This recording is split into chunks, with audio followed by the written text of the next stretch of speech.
Welcome to Slingshot 25 Shotcast, a series of bite-sized podcasts that'll feel like an espresso shot to your brain. I'm Courtney. And I'm Jackie.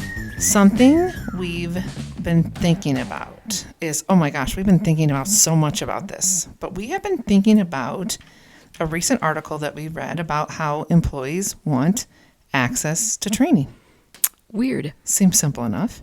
It does, doesn't Right? it? And the article goes on to say that executives, like 51% of them, aren't providing it because they think it's a waste of time. Oh. Like, wait, this is my job. What? You think 51% of them think it's a waste of time? Yeah. Well, I don't blame them.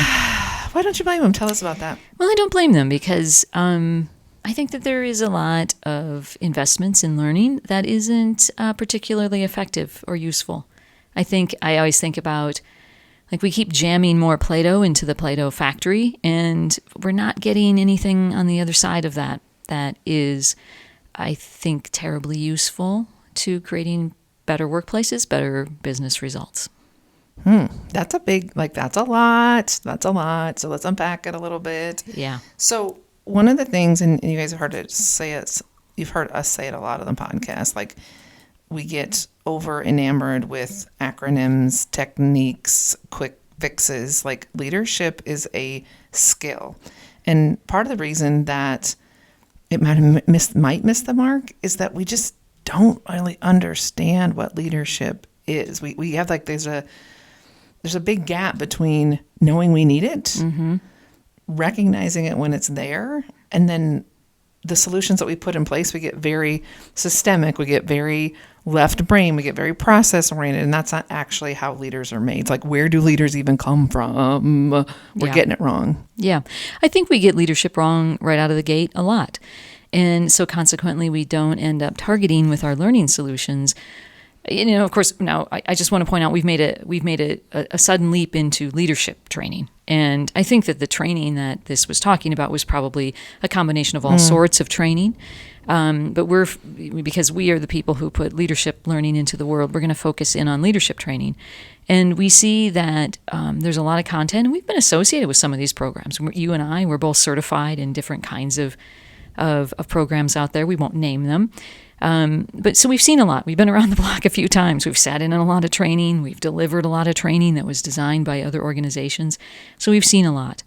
And one of the things that we notice that we get, that we get a little distracted by is this idea of what you just said, Courtney, all these acronyms and models and techniques. And we miss making a deeper point, maybe a more urgent point with leaders, that of what leadership actually is and how they're going to have to think differently if they're going to show up as a leader every day. Yeah. And I think the other thing we do a lot, like we talk about, we have a process called Change It Lasts, right? Like, teaching leaders skills, teaching leaders to think different. That's just one piece of a very big equation that requires leadership alignment. It requires a plan to how you're going to reinforce that. It recognizes that someone coming into a class is going to spend a day or 3 or whatever in a situation and then go back to an environment with people that don't know anything they taught in class. And so it's not surprising that bounces off. You have to take the approach we take is much more systemic to say,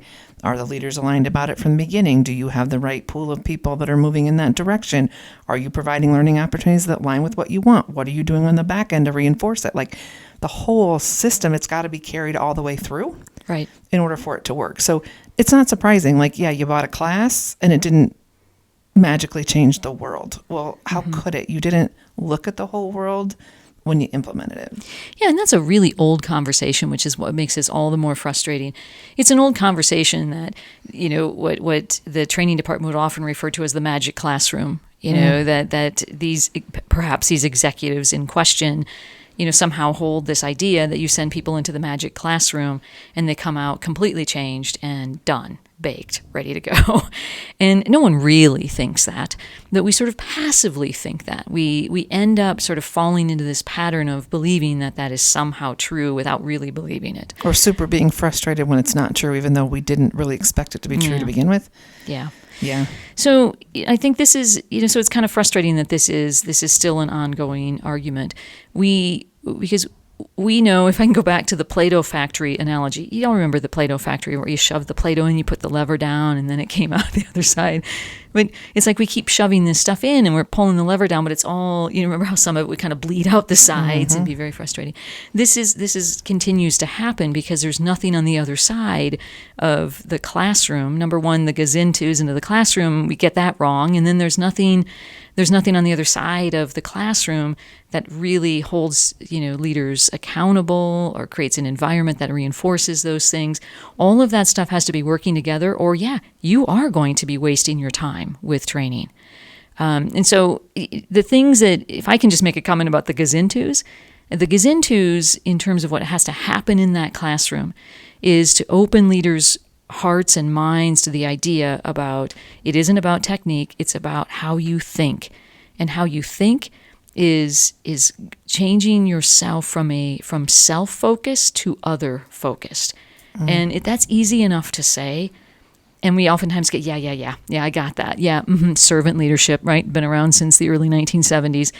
But to really take a deep approach to getting leaders to shift out of a self-focused way of thinking to an other-focused way of thinking and all that entails.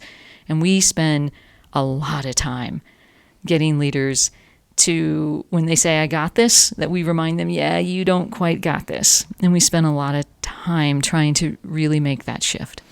Maybe a way to wrap up this discussion is one of the first opportunities probably that leaders have to get other focus is the other data point that was in the article, which is 40% of employees said they would consider leaving for a company that offered better learning opportunities, that gave them a chance to grow. So take the whole, we kind of are meandering today, but take the whole thing and say, as a leader, it is not okay to run a Play-Doh factory that gets jammed up. Your people are starving for access to information. They're starving for opportunities to grow.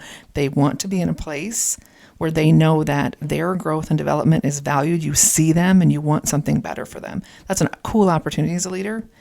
And it's one of your greatest opportunities to say, hey, let's get focused on what they need, which is a chance to grow in a place that supports them. So I think, man, we had a lot to say today. Yeah, there's a lot to say about this. That's all that's going to be happening for this episode of our Shotcast. But we always have more to say. So if you want more, drop us a line at slingshot25.com. Until next time.